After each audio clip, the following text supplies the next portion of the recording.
पूरे विश्व में भगवान श्री कृष्ण और सुदामा का एकमात्र मंदिर है। भगवान द्वापर युग के अंत में उज्जैन शांतिपाल सिंह का आश्रम में विद्यार्जन करने के लिए आए, तब भगवान यहाँ पर लकड़ी देने के लिए आए। भगवान श्री कृष्ण और सुदामा जी ने दोनों अपनी अपनी गठरी बनाई और यहाँ पर आए थे, सूखी लकड़ी लेके आए थे भगवान, और यहाँ विश्राम करा था। विश्राम करने में सूखी लकड़ी हरी हो गई, तब से यहाँ लकड़ी के दो गट्ठा हरे भरे आज भी है, जो कृष्ण और सुदामा की मित्रता का प्रतीक है। अभी जन्माष्टमी है, नारायण धाम में किस प्रकार की तैयारी रहेगी? जन्माष्टमी की भव्य तैयारी रहती है। हर वर्ष की तरह इस वर्ष भी जन्माष्टमी भव्य रूप में मनाई जाएगी। माननीय प्रदेश के यशस्वी मुख्यमंत्री डॉक्टर मोहन जी यादव 18 अगस्त को यहाँ पे पधारे थे। उन्होंने जिस प्रकार से निर्देश दिया उसी प्रकार से यहाँ जन्माष्टमी भव्य रूप में मनाई जाएगी।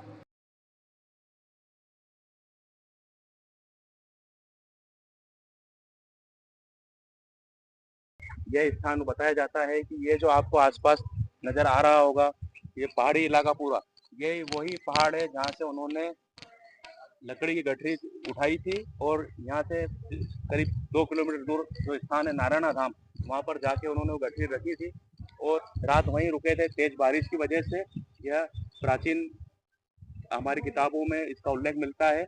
इसके साथ में ही यहाँ पर वो बाद में जब उन्होंने सुबह उठे तो लकड़ी वहां से उठी नहीं और वो सूखी लकड़ियां थी जो कि वहां पर आज भी हरे भरे वृक्ष में तब्दील हो गई है। हमारे साथ पुजारी जी मौजूद है, हम उनसे जानकारी लेंगे कि क्या है, सरोवर भी यहाँ नजर आ रहा है और क्या है इसकी महत्ता। गुरुजी नमस्कार। यहाँ पर यह आसपास जो पहाड़ी इलाका नजर आ रहा है, इसके क्या महत्ता है, क्या कृष्ण सुदामा जी से जुड़ा हुआ, और ये सरोवर के क्या है?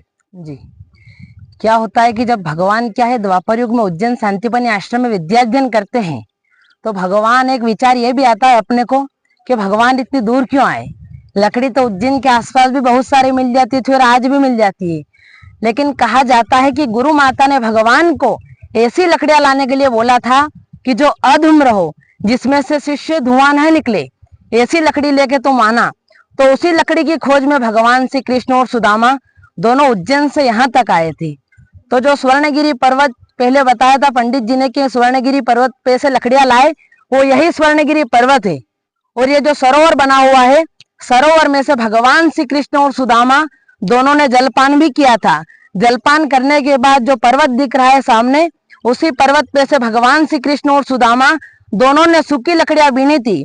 बीन करके गट्ठर बना करके अपने सिर पर धारण करते हुए यहाँ से वो निकल पड़े थे, और जो कि नारायण धाम है वहां जाकर उन्होंने एक साइड सुदामा जी ने लकड़ियां रख दी थी, एक साइड भगवान श्री कृष्ण ने रख दी थी। तो तेज बारिश की झड़ी के कारण जो भगवान सूखी लकड़ियां लाते हैं, वो बारिश की झड़ी के कारण वो लकड़ियां हरी भरी हो गई। ये उसी समय की लकड़ियां थी, वो लगभग 5380 वर्ष पुरानी मानी जाती है इनको, और आज भी ये सदा हरी भरी रहती है और बिना पानी से चलती है। जो बारिश का पानी आता है वही लगता है, इसके अलावा कोई पानी भी नहीं डालते जो भगवान लकड़ियां लाए तो उनमें। ये स्वर्णगिरी पर्वत जो इसका नाम, स्थान का नाम है, ये चारों तरफ पर्वत नजर आ रहा है और इस बीच में, ये पर्वत के बीच में सरोवर अधिकतर देखने को नहीं मिलता है। सरोवर क्या उसी समय का है या बाद में, क्या है इसके बारे में जानकारी बताइए। पहले तो क्या है कि सरोवर इतना लंबा चौड़ा नहीं था। सरोवर पहले से क्या जरा सा ही था, लेकिन बाद में सरोवर का जीर्णोद्धार हुआ है। और इस पर्वत को स्वर्णगिरी पर्वत इसलिए कहा जाता है कि साल भर में एक पल में आज भी ये सोने का होता है, और ये पर्वत नसीब वाले को आज भी सोने का दिखता है।